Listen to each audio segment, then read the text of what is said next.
Bonjour à tous et bienvenue dans votre rendez-vous mensuel avec les étoiles. Voici ce que vous pourrez observer dans le ciel du mois de septembre 2025. Planètes, lunes, constellations et quelques beaux rendez-vous célestes à ne pas manquer, dont une éclipse totale de lune qui aura lieu donc le 7 septembre, donc forcément le jour de la pleine lune. Mais on va y revenir un petit peu plus loin dans cette vidéo. Le 14 septembre aura lieu le dernier quartier de la Lune, la nouvelle Lune a lieu le 21 septembre, et enfin le premier quartier sera visible le 30 septembre. En ce qui concerne la visibilité des planètes, Mercure est totalement inobservable ce mois-ci. Vénus se rapproche de plus en plus du Soleil dans les lueurs de l'aube. Mars est totalement inobservable également. Jupiter s'éloigne de plus en plus du Soleil et se voit de mieux en mieux dans le ciel du matin. Et enfin, Saturne passe à l'opposition. C'est donc le meilleur moment de l'année pour l'observer. Je vais y revenir dans quelques minutes. En septembre, la constellation de Pégase est bien visible en soirée à partir de la fin du crépuscule jusqu'à environ minuit. Vous pouvez chercher cette constellation vers l'est, donc au début de la soirée, puis elle va se déplacer progressivement vers le sud au fil de la nuit. La constellation est facilement reconnaissable grâce à sa forme de grand carré. Pour la trouver facilement, commencez d'abord par repérer la grande ours. Une fois que vous avez la grande ours, prolongez le bord de la casserole vers l'étoile polaire et la petite ours, et toujours dans ce même prolongement, on finit par tomber sur le W de Cassiopée. En dessous de Cassiopée, on repère 3 étoiles brillantes parfaitement alignées. Il s'agit là de la constellation d'Andromède. Et à partir de l'étoile Alphératz, juste à côté d'Andromède, on dessine le grand carré de Pégase. Alors comme je le disais dans l'introduction, la pleine lune aura lieu le 7 septembre, et cette pleine lune sera particulière puisqu'elle va traverser l'ombre de la Terre, ce qu'on appelle une éclipse totale de lune. En conséquence, le disque lunaire prendra une couleur rouge-orangé, ce que les médias et les internautes en mal de sensations fortes appelleront une lune de sang. À Reims, la lune se lèvera totalement éclipsée à 20h11 et sortira complètement de l'ombre de la Terre à 20h52. L'événement est parfaitement visible à l'œil nu, sans aucun danger. Nous vous conseillons de l'observer avec une paire de jumelles pour apprécier les différentes nuances de couleurs que va prendre le disque lunaire entre le moment où la Lune va sortir de l'horizon déjà, à son lever, et aussi entre le moment où la Lune va sortir de l'ombre de la Terre.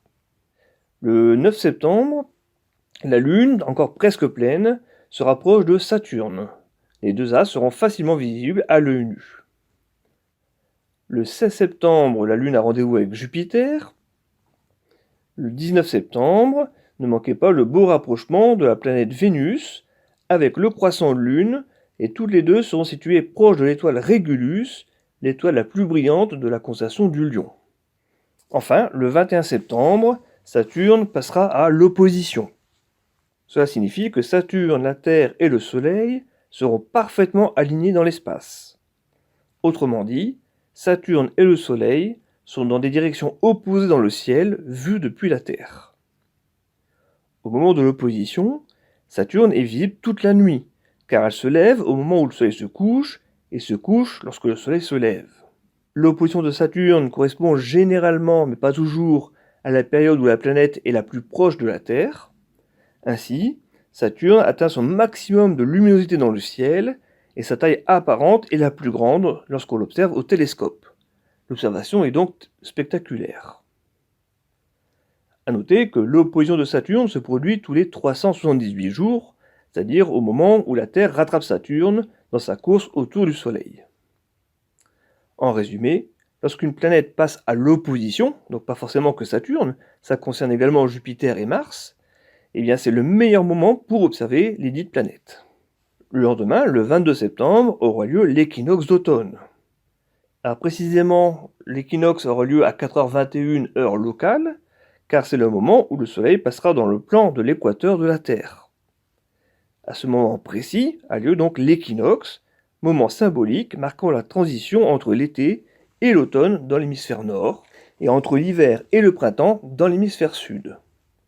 Ce jour-là, la durée du jour est égale à la durée de la nuit partout sur Terre. En ce qui concerne les passages de l'ISS, à Reims, l'ISS sera visible tous les soirs du mois de septembre.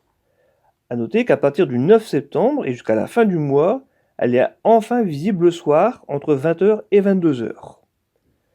Nous vous renvoyons sur le site Even Above, dont nous vous mettons le lien ci-dessous pour connaître précisément les jours et horaires de passage de la station spatiale.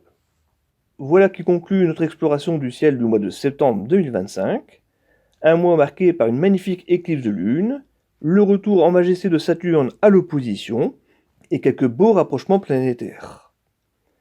L'équinoxe du 22 septembre vient rappeler que le temps file, que les nuits s'allongent et que le ciel d'automne s'approche. Que vous soyez équipé d'un télescope ou simple curieux du ciel, n'oubliez pas que l'essentiel est de lever les yeux. À très bientôt pour de nouvelles aventures célestes.